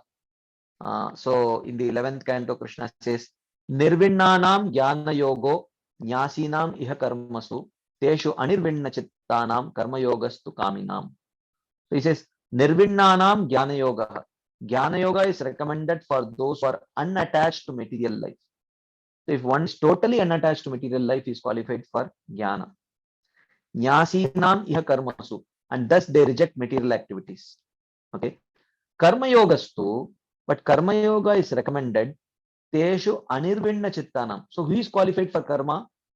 Those who have lot of material desires, they are qualified for karma. And to fulfill those material desires, they should perform their varnashram duties. Like that. Okay. Qualification for bhakti, he says, Yadrichaya matkatadau jata shraddastu yapuman nanirvinno nati sakto bhakti yogosya siddhida. So he says that Yadrichaya, so Yadrichaya, the acharyas explain, Yadrichaya means somehow or by the mercy of devotees which manifests in the form of Agyata Sukriti. Okay. If one develops mat katadau shraddha, if one develops faith in the activities of devotional service, and what is the nature of that faith which develops due to the association of devotees? The nature that faith has is that na nirvinno, there is no extreme sense of detachment, which is the qualification for Jnana Yoga, na atisato, and there is no extreme sense of attachment, which is the qualification for Karma Yoga. So one is willing, because a Jnana Yogi is not even interested to engage his senses in any activity. He has such extreme sense of detachment. And a Karma Yogi wants to engage everything for his own pleasure. And he does not want to engage anything for anyone's pleasure. So here, a person for bhakti, he is not so afraid of this material world that he is unwilling to engage anything in Krishna's service. And not so attached that whatever he wants to, whatever his senses come in touch, he wants to engage for his own gratification. So in this, he has a balanced, sort of this thing. So Bhakti Yoga, such a person can attain perfection in Bhakti Yoga like that. So I don't want to go over the purport. There are so many things which we could discuss. So therefore we should be careful. We also see examples in Bhagavatam about how guidance was given according to, we see the example of Narada Muni to Dhruva Maharaj. He did not, even though initially tried to dissuade him from pursuing material benefits, but when he understood very clearly that he was very much attached to enjoying a kingdom greater than God, greater than his grandfather and father, then he says, okay, go and perform Tivrena Bhakti Yogene Ajeta Purusham Param Akama Sarvakamo Va Mokshakamo Udaradi. Go and perform a worship of the Lord, and by that you will attain your material desires fulfilled. Vidura also, seeing that Dhritarashtra was not qualified for bhakti, he engaged him in the path of Ashtanga Yoga for liberation. And again, you see Krishna at these stages, he recommending Arjuna various things according to that adhikar of Arjuna at that particular level of stage of Bhagavad Gita. I will not elaborate on that. Maybe we could cover some of these things during the question session. So, anyways, but talking about preaching according to one's qualification. So the ninth offense is to instruct a faithless person about the glories of the holy name. So while we can always tell a person attached to karma to give up his karma, take up bhakti, provided we give them faith. But if we don't detect that faith in that person, then to keep telling him more and more about bhakti will make him only more inimical. So I will read some small portions from Harinam Chintamani about this ninth offense. Srila Bhaktivinoda Thakur speaks about this. So I will just read some small sections because we don't have time for reading the whole chapter. So he says that to take up the name, one must have qualification. That qualification is faith and faith alone. Okay, there is no other disqualification. Okay, so he says, but if one does not have faith, a real Vaishnava will not give him instruction on the name or bhakti also. Okay, so if you don't see that faith, okay, so that is the behavior of a Vaishnava. For if the faithless man takes the name, he will simply offend it. For instance, if one casts pearls to the swine, they will simply grind them to dust. Or if you give a fine cloth to a monkey, he will just tear it to pieces. Okay. So if the faithless take the name, they will kill themselves from their offenses. And simultaneously, he who gives the name to the faithless will lose all his devotional credits very quickly. Okay. And then he gives some examples for that. We will not go into this. So then later he says, but as long as one does not have faith, one has no qualification. One should give up desire for position in the material world and become humble, listening to the glories of the names from the scriptures and the Vaishnavas.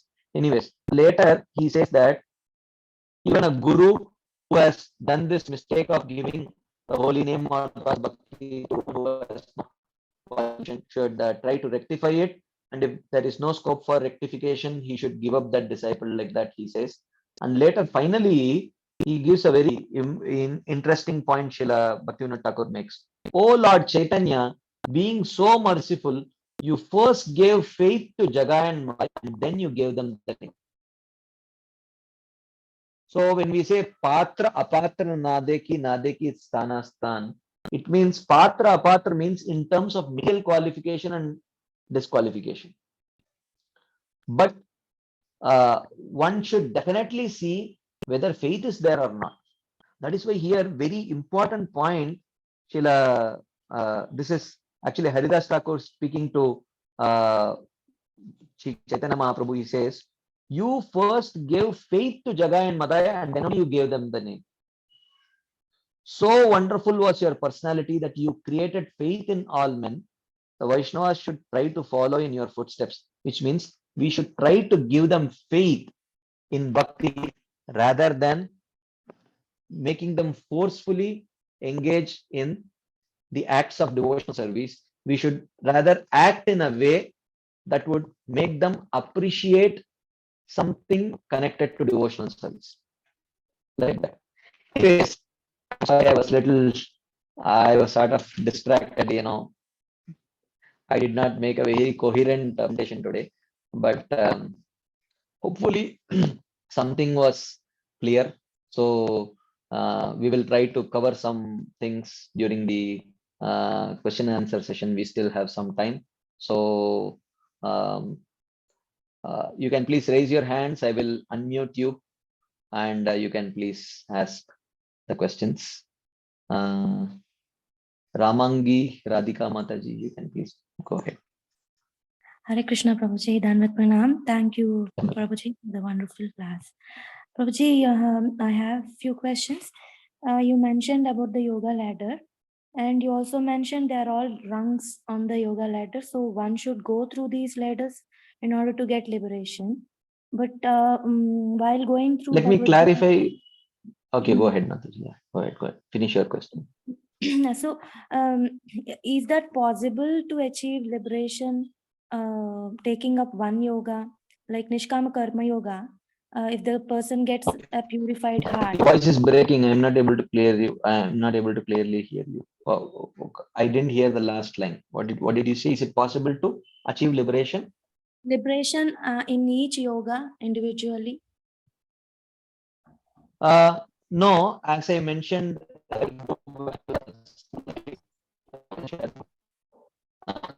you remember,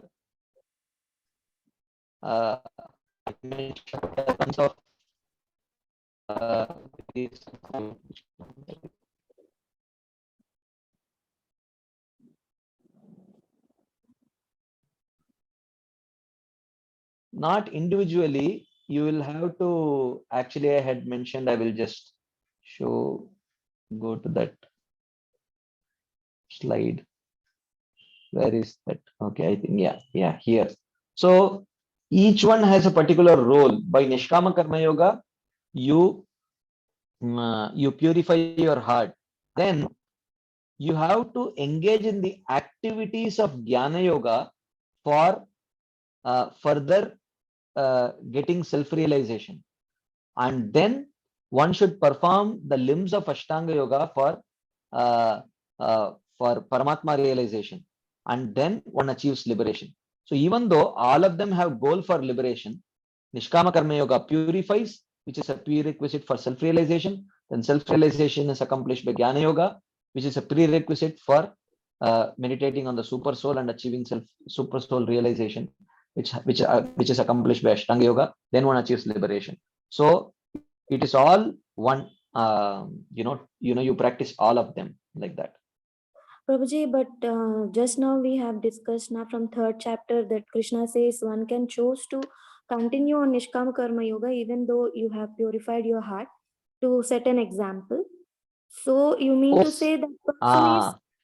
Yes, Prabhuji. Yeah, that's a good question. Yeah. So he did say that you can continue Nishkama Karma Yoga, which means that is Nishkama Karma Yoga externally.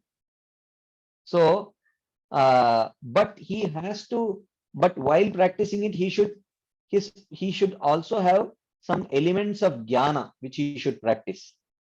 So not that if he is engaged only in Nishkama Karma, which is detached work, and he is not doing any activity for of meditation on Brahman, then such a person will not achieve liberation. So this Nishkama Karma Yogi, for setting the right example for others, he may engage in Nishkama Karma Yoga, but otherwise for his own progress, he should engage in the limbs of Jnana Yoga and Ashtanga Yoga to actually attain liberation. That is needed actually. Is that relevant, Mataji? Prabhuji, yes, Prabhuji. But on Jnana Yoga also, this is about Nishkam Karma Yoga you mentioned, but we see that this is a Jnana Bhakta or something like that you mentioned, and then they achieve liberation. So we understand that he is not undertaking or undergoing Ashtanga Yoga. He is continuing with Jnana Yoga and he achieves Brahma Jyoti. We see Jnana Bhaktis or Jnani. We don't see anyone. Have you seen Jnana Yogis practicing Jnana Yoga?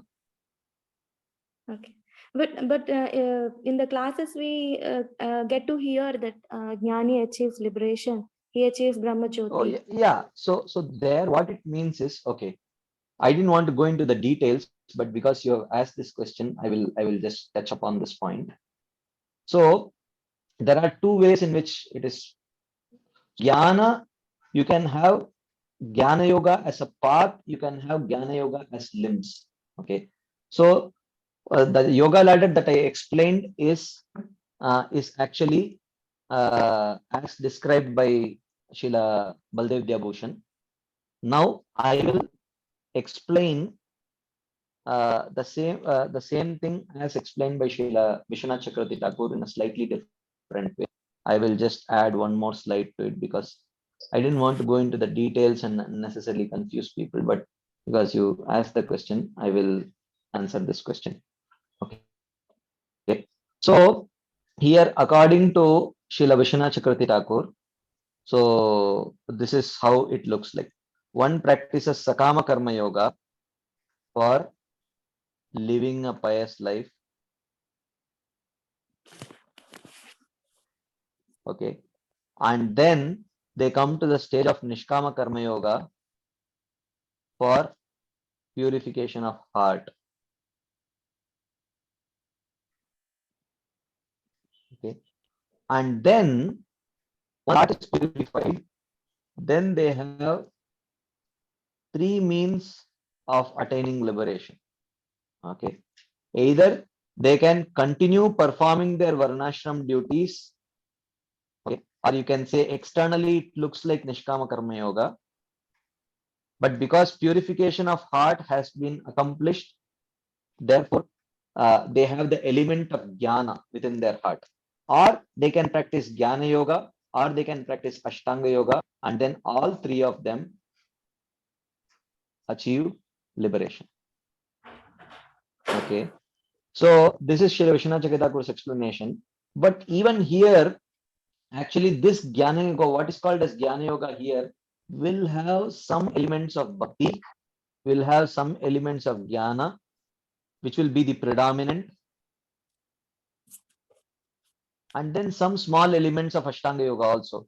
If you read Srila Kapila Dev's teachings in the 3rd canto, 27th chapter and 28th chapter, in the 27th chapter especially, he talks about practice of Jnana Yoga, and he very clearly indicates that it has some elements of Bhakti and some elements of Yoga also. Along with the predominant limbs of Jnana, there are some elements of Yoga also that they practice.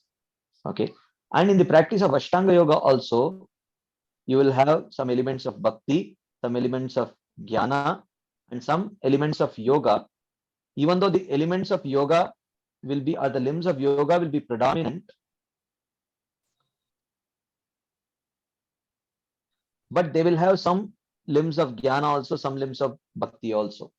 So, so you can take Ashtanga Yoga as a path, or Ashtanga Yoga as a limb. Okay, so here, so in one sense, actually, if you see, and even this Nishkama Karma Yogi, he can continue practicing his prescribed duties for setting the right example for others. But apart from that, he should have the element of bhakti, and he should have the element of jnana, and he should have the element of yoga. Okay, so even though one of them may be more predominant, but at least some bare minimum limbs which are needed for accomplishing self-realization and Paramatma realization, one needs the limbs of Jnana and Yoga also. So this clarification comes from Kapila Dev's teachings. If you read 3rd canto 27th chapter, he speaks about practice of Jnana Yoga, and 3rd canto 28th chapter, he speaks about practice of Ashtanga Yoga. In that, these details are there. Very clear, Prabhuji. Thank you, Prabhuji. Prabhuji, my another question is, you mentioned about Nishkama Karma Yogi. When we draw a parallel, we see them as sadhakas in bhakti. Yeah. So, is it about, because sadhakas are still attached to materialistic activities, or you mentioned in another place like they have mixed faith? Nishkama Karma Yogis have mixed faith. They don't have yes. So I am talking about, I am talking about the path of, this is the path of mixed faith, and this is the path of your, okay. So a person who traverses this path from the beginning to end has mixed faith only, and a person who traverses this path from beginning to end has pure faith only. Okay, we are not making this difference. Okay, let's not mix these two things. Okay, so when one starts the path of pure faith, he is a sadhaka. Okay, a sadhaka has, his goal is prema. Okay, his goal is to become an associate of Krishna.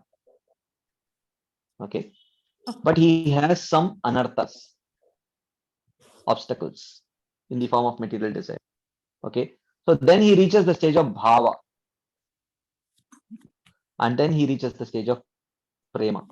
Okay, so a person who has reached the stage of bhava, his goal is also prema, or to become an associate, but he has no anarthas. Okay, but he has to practice little bit more for that love to fully blossom, so that he can reach the stage of prema.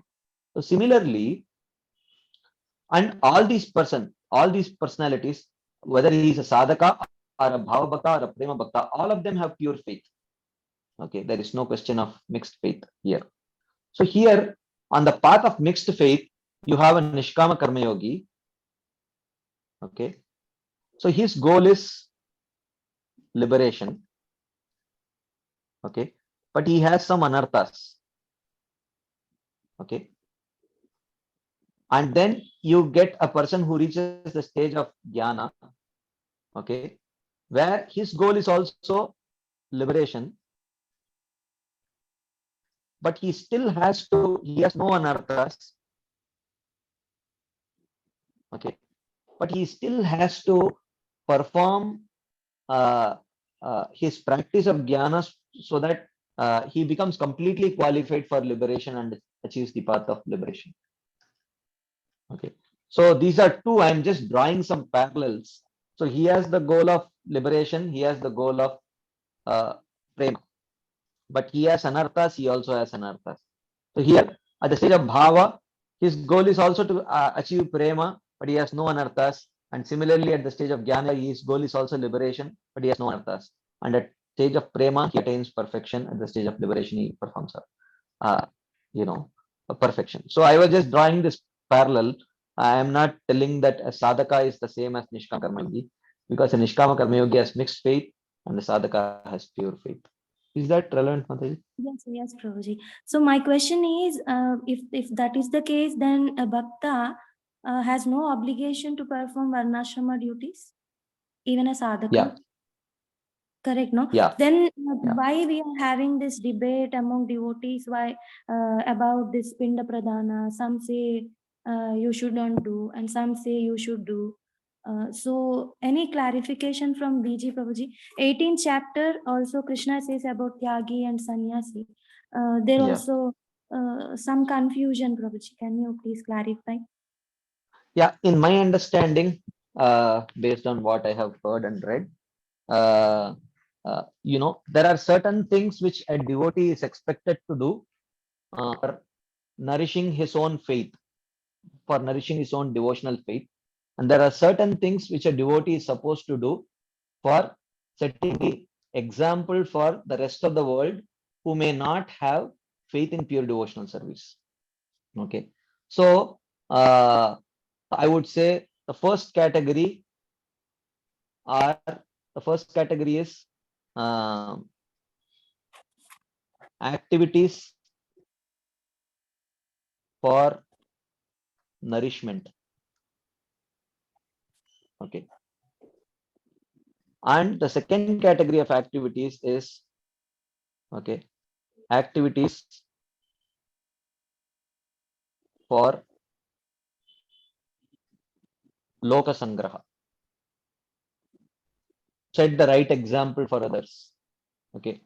So there are two categories of activities. For devotees, they should not be performing any activities of varnashrama or thinking that I need it for my personal nourishment. Then it becomes mixed devotional service. But understanding that I don't need this for my personal nourishment, but if I don't do this, a common people may follow my example, and they may also, or family members may say, oh, you ISKCON devotees, uh, you have no gratitude. You got so much from your parents. You are not even showing your gratitude by offering some pindadan to them. Like that they may see. And you cannot tell them the pure devotional conclusions, because it will become the ninth offense also, because you see that they don't have faith. So for such purposes, one can do the needful without necessarily giving for my own personal nourishment. I need it. That is the understanding. That is my understanding. Yes, Prabhuji. Wonderful, Prabhuji. Prabhuji, one last thing. You have mentioned about this Jiva fall down theory and about faith in the last class, but we are so disappointed that you didn't give the second session. Prabhu, half knowledge is also very harmful for us. So show us a way how we can clarify the rest of the things or how we can go about it. Prabhuji, please. I will see, Mataji, if there is an opportunity, I will do something. Yes, thank you. At least about Prabhupada mentioning about dormant love and Mahaprabhu's Jivera Swarupa on this at least. I don't know if I Yeah, can I ask. can. Yeah. I have my understanding on that. I can present. Yeah, when I feel that the forum is right, I will definitely do it. Yes, Prabhuji. Thank you, Prabhuji, for the wonderful class. Hare Krishna. Dhanavad Correct. pranam. Mother Gail. Hare Krishna Prabhu.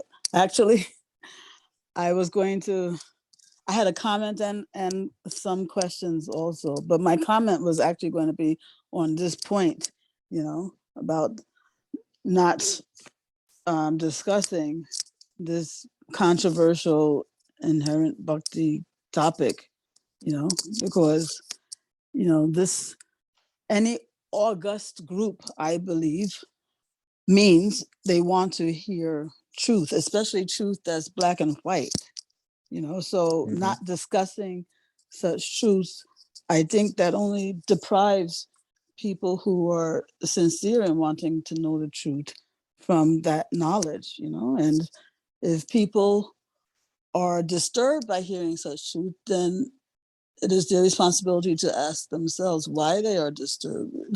We're not talking about, I'm not talking about controversial things. I'm talking about the black and white things. So I really wanted to make that issue because I too was very, very disappointed, and it was very distracting for me during this class that we didn't discuss it, so that was my comment, Okay. I apologize for that. Okay, I have several questions actually about the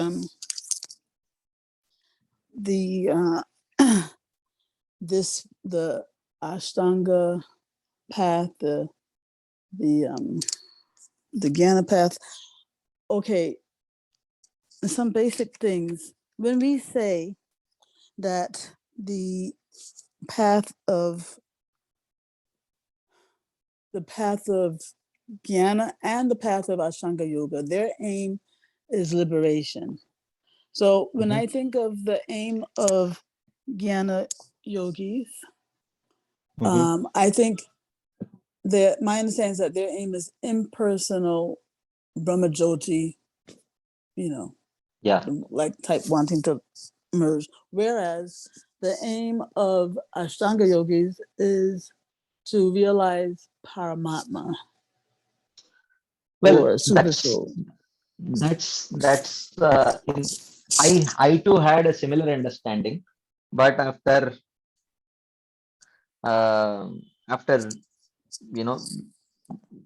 reading more and trying to understand a little more, it's not like that much. It is actually self-realization and realizing the super soul is a prerequisite for liberation. So even a Jnana Yogi, if you read the 3rd canto 27th chapter Kapila Dev's teachings, he very clearly indicates that even a Jnana Yogi's practice involves super soul realization. So you're saying that before impersonal liberation, a person should have realized super soul in the heart? Yeah. Huh. Yes. Okay. Yes. That's like revolutionary. Okay. Okay. Yeah, and okay, so yeah, again, super soul realization is a prerequisite to impersonal liberation. So correct. So therefore, but it seems like maybe this is wrong, especially after you answered Mataji's question just now. I also thought that Ashtanga Yoga was somehow a little above Jnana Yoga, but it's not. In terms of the rank, yeah. If you see it as a limb, if you see it as a limb, it is certainly, it comes higher in the. Okay, this is where I had confusion too. How to distinguish between the limb and the path. Well, I mean, you don't have to necessarily. I will remove one of them from your the whole thing. So forget about there are three paths. Okay. So forget that there are three paths, because all three paths involve these three elements of bhakti, jnana, and yoga. Okay. So they need bhakti because without bhakti, any endeavor will not be successful. So they will Yeah. have the element of bhakti, Mhm. and they will have the element of jnana, they will have the element of yoga.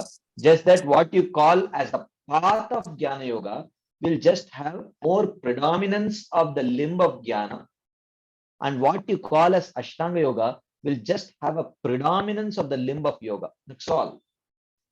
And Mhm. what you call as nishkama karma yoga will, apart from this bhakti, jnana, and yoga, they will also be externally practicing the limbs of varnashram duties, just to set the right example for the common people. That's all. But Srila Baldev Bhushan has clubbed all these three into one. Okay, because all have this element of bhakti, jnana, and yoga. Okay, so now what he has done is he has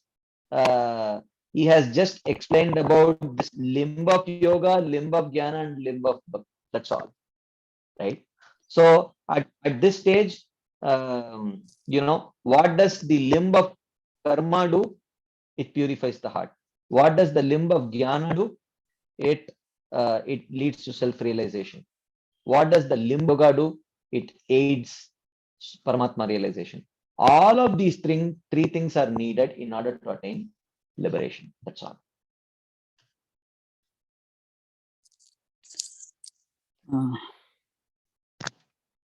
When you say all these three are needed to attain liberation, here you're defining liberation as what? Impersonal liberation.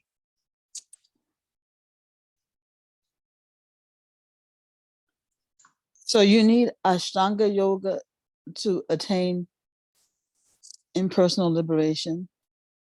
Yeah, the limbs of Ashtanga yoga. Yes, yes. But then you also need Jnana yoga to attain impersonal liberation. Yeah, you need the limb of Jnana yoga also to attain impersonal liberation. You need all. You need the elements of Nishkama karma for purification of heart, and then the limbs of Jnana for self-realization, and the limbs of Ashtanga yoga for super soul realization. All of them put together only eventually will lead to Okay, I see where I'm getting stuck here where you said you need Jnana for impersonal liberation, but you need you need Jnana for self-realization, I said. Yeah, oh yes, I'm sorry. You said for self-realization. Yeah. Right. And then once you get that self-realization, then the Ashtanga yoga process builds on that or not? Yeah, I'm not sure if it is exactly chronological that way. That's what my confusion is. Yeah. Yeah. I'm not very sure if it's chronological. Exactly that only after full self-realization is accomplished, only then one starts meditating on the Paramatma. I don't know about that. Those kind of details are not there in Bhagavatam as far as I have seen. But yeah, I'm not very sure if it is exactly chronological. Yeah, definitely Nishkama Karma Yoga is first. That comes first in chronology. Yeah. But between Jnana and Ashtanga, those limbs, are they parallel or sequential? I am not so much aware. This is my question. This is my question. Okay. So and when we say that we need Jnana for self-realization, this self-realization we're talking about is Brahma Bhuta platform, right? The person simply realizes that, experientially realizes that they're not the body, that they are a spirit energy, right? When we say, right? Brahma Bhuta. Yeah. Okay, I think just one other question I had. Brahma Bhuta means, after achieving perfection of both Jnana Yoga and Ashtanga Yoga, both. Just before the actual liberation, when he has achieved both self-realization and super soul realization, that is the stage of Brahma Bhuta. That is the Brahma Bhuta stage. But at Brahma Bhuta stage,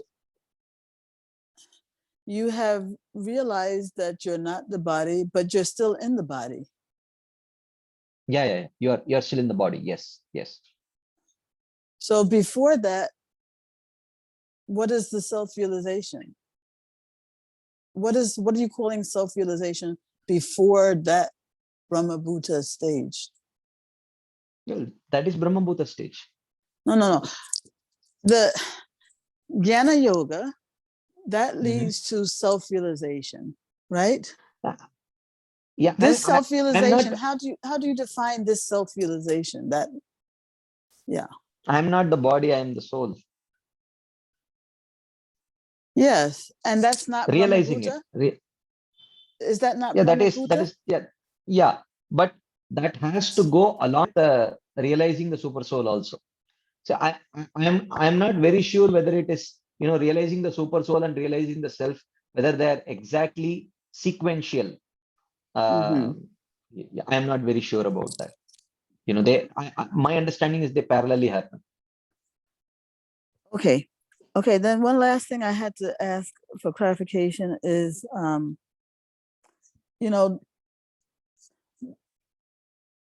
this in karma yoga, as we go from sakama to nishkam karma yoga, in sakama karma yoga, the person has desires to enjoy the fruits of their activities. Correct, Whereas correct. in nishkam karma yoga, the desire to enjoy fruits is no longer there, but they are still attached to the activity itself, right? Well, Because, in one sense, they are attached to liberation. but also with the activities, like Arjuna, right? He was attached to fighting, no? Well, I have heard this. It's not a question of attachment to the activities. It is because I have not seen the acharyas define a Nishkama Karma Yogi's qualification in that way. A Nishkama Karma Yogi's qualification is, the definition of a Nishkama Karma Yogi is that he is attached to liberation, but his heart is impure with material impressions. Okay, but what's the And nature of those material impressions? I thought that, like what can repression accomplish, right? He couldn't go, Arjuna could not stay quiet in the forest because he was a Kshatriya by nature. It means he was attached to his. no, that's not what it means. It means he is attached to engaging in activities according to his he is inclined to engage in particular type of material activities. That does not mean that there is attachment to particular duties. There is no attachment to particular duties. There is attachment to particular kind of material activities. That's all. Yeah, that's what I was saying. That's what I was saying. Like fighting, right? Like he was a warrior.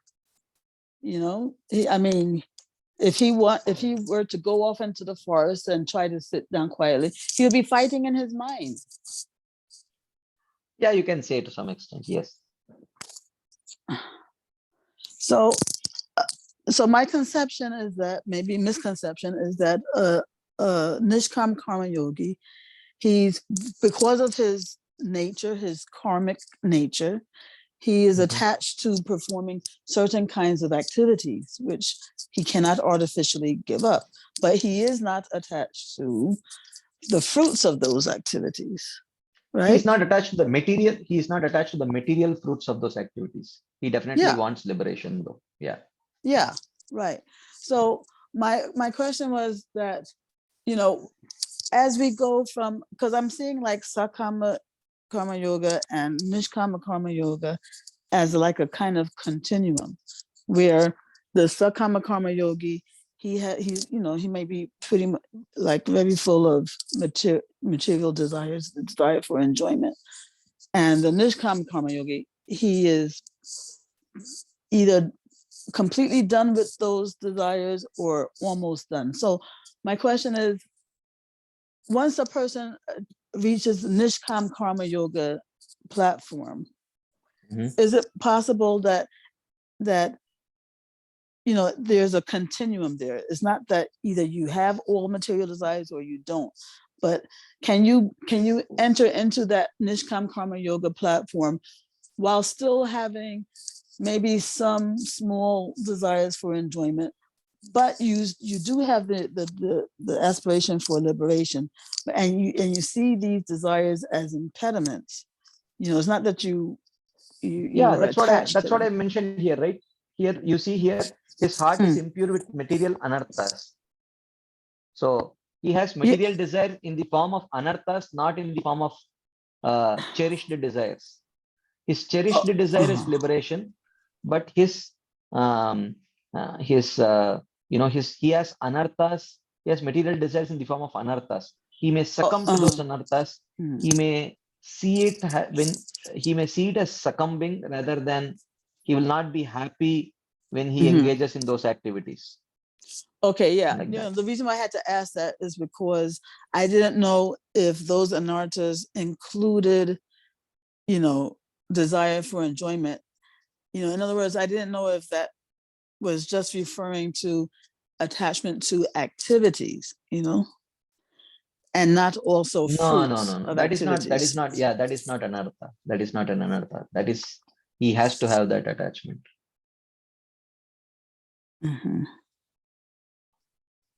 Okay. So, and the Sakam Karma Yogi, he has so much attachment that he doesn't even see his enjoyment of the fruits as like a succumbing. Because that's not his liberation, is not his goal. So he doesn't see that as a succumbing type thing. Yeah. Okay, yeah. So that's basically the thing I needed to clear up, that even in this Karma Yoga platform, you have attachment to activities, and you also may have attachment to enjoying fruits, even though you see it as a succumbing. Anarthas. Yes. Yeah.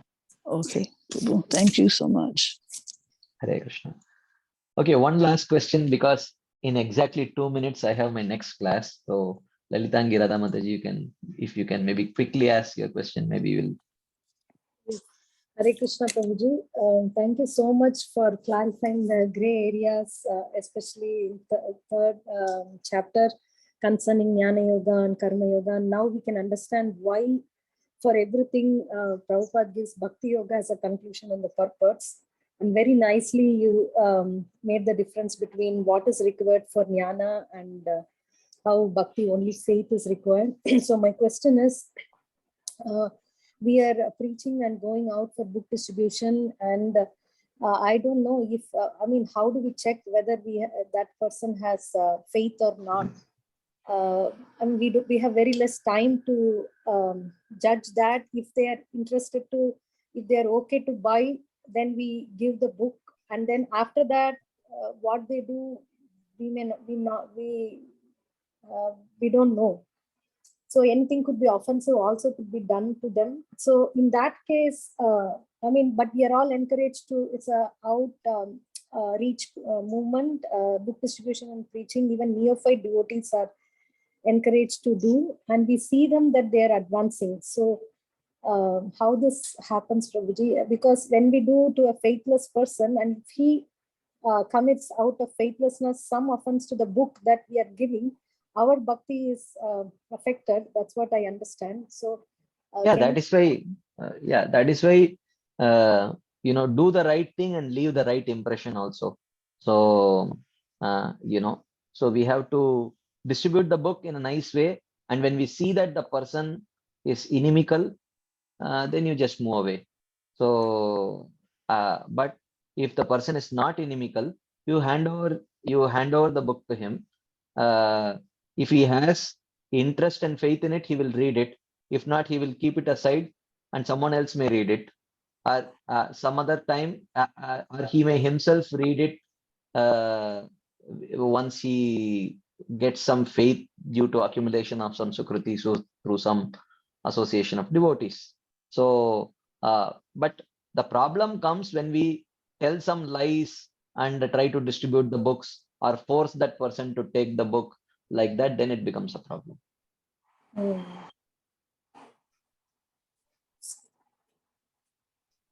Yeah, okay, Prabhuji. Thank you. So is there, general practical way to find out how a person is faithful or faithless? You should be willing to spend time with that person and then understand that person, Mataji. There is no quick fix way of understanding it. So, we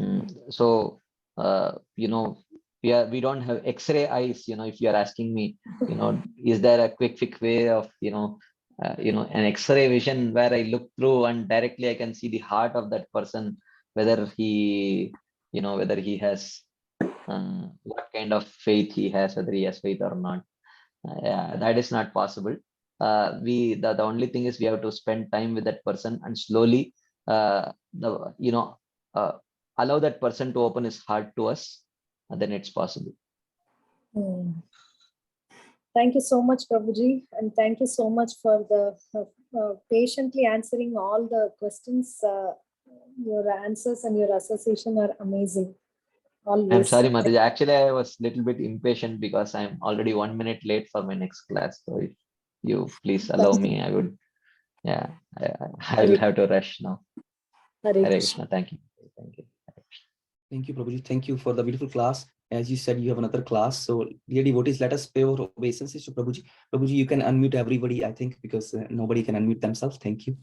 Okay, I will try to. Kripa Sindhu Bhaivacha Patitanam Pavanebhyo Vaishnavebhyo Namo Namah.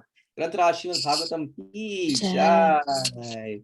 Guru Srila Prabhupada ji ki jai. His Grace Balaram Shakti Prabhu ji ki jai. Radhe Radhe. Thank you so much, Prabhuji. Thank you, Wonderful session. Prabhuji. Hare Thank Krishna. you. We'll end the call here, dear devotees. Hare Krishna.